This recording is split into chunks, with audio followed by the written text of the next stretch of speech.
আমরা যারা শহরে থাকি তারা কেবল বইতেই হাট শব্দটি পড়েছি, বিশেষ করে রবি ঠাকুরের কবিতায়।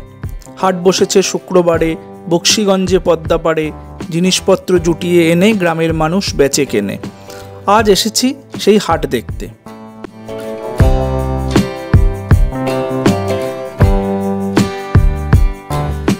উত্তরবঙ্গে থাকাকালীন খবর পেলাম আজ পাশের গ্রামে একটি হাট বসবে, যাকে ওই অঞ্চলের মানুষেরা হাটবার বলে, অর্থাৎ ওই দিন হাট বসবে, হাট বসার দিন।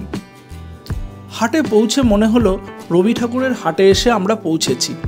কলসি হাঁড়ি থেকে আরম্ভ করে উচ্ছে, বেগুন, পটল, মূলো, বেতের বোনা, ধামাকুলো, সর্ষে, ছোলা, ময়দা, আটা, শীতের র্যাপার, নকশা কাটা, কি নেই এই হাটে।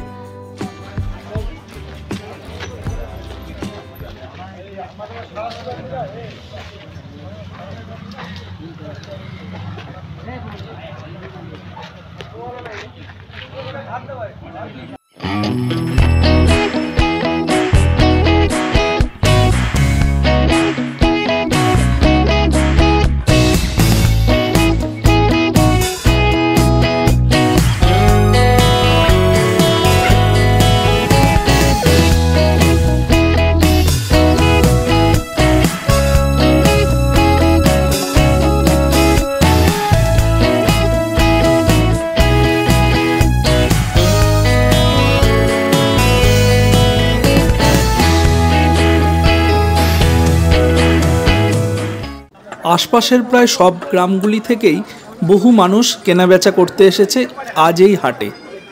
আরেকটা জিনিস লক্ষ্য করলাম যে হাটের দোকানগুলো কিন্তু কোনোটি এলোমেলোভাবে বসে না। যেখানে সবজির দোকান সেখানে পরপর সবই সবজির দোকান, আর যেখানে মাটির জিনিসপত্র সেখানে সবই মাটির জিনিসপত্রের দোকান। তেমনি বাসনপত্র, জামা কাপড়, চাল ডাল, তেল নুন, মাছ মাংস, এমনকি হাঁস মুরগি, গরু ছাগল সব কিছুরই দোকান এখানে বসেছে। তবে আমাদের পৌঁছতে একটু দেরি হওয়ায় গরু ছাগলের দোকানগুলি কিন্তু আমরা দেখতে পেলাম না। ততক্ষণে গরু ছাগল বিক্রি করে বিক্রেতারা ফিরে গেছে। কিন্তু বাকি পুরো হাটটাই আমরা ভালোভাবে ঘুরে দেখলাম ও কিছু কিছু জিনিসের দাম দরও করলাম। দাদা এগুলো কত করে? ওটা 30 টাকা। হ্যাঁ 20 টাকার মাল বলছে, 30 টাকা। কত করে এগুলো?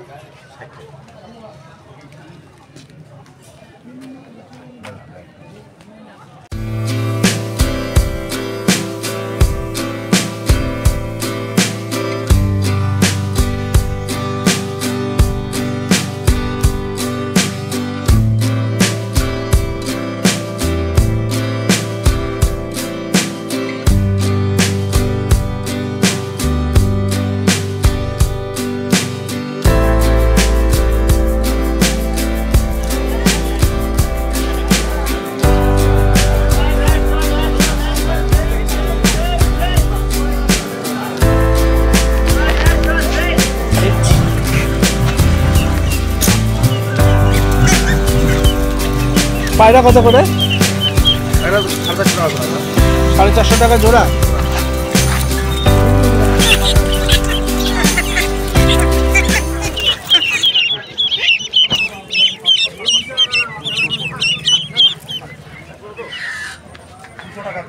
আরেকটি কথা কিন্তু তোমাদের সাথে এখনও শেয়ার করা হয়নি, সেটা হলো আমরা আজ যে হাটটিতে এসেছি সেটা নর্থ বেঙ্গলের ময়নাগুড়ি বা গরুমারা ফরেস্ট থেকে প্রায় 10-11 কিলোমিটার দূরে ক্রান্তি নামে একটি গ্রামের হাট।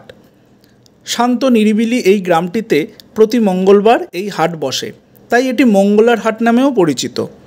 আশপাশের গ্রামগুলিতে অন্যান্য দিনে হাট বসলেও তা কিন্তু এই হাটের মতো এত বড় নয়, তাই সব রকমের জিনিস কেনাবেচার জন্য ওই অঞ্চলের সব মানুষই এই হাটেই উপস্থিত হয়। তারপর হাটে ঘুরতে ঘুরতে বিকেল পেরিয়ে হাট শেষ হবার সময় উপস্থিত হলো, আর আমরাও ফিরে গেলাম আমাদের হোটেলে।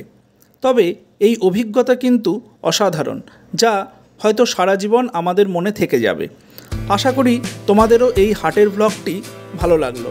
ব্লগটি ভালো লাগলে আর এই রকম আরও ভিডিও পেতে অবশ্যই চ্যানেলটিকে সাবস্ক্রাইব করো আর আমাদের পাশে থেকে আমাদের সাপোর্ট করো।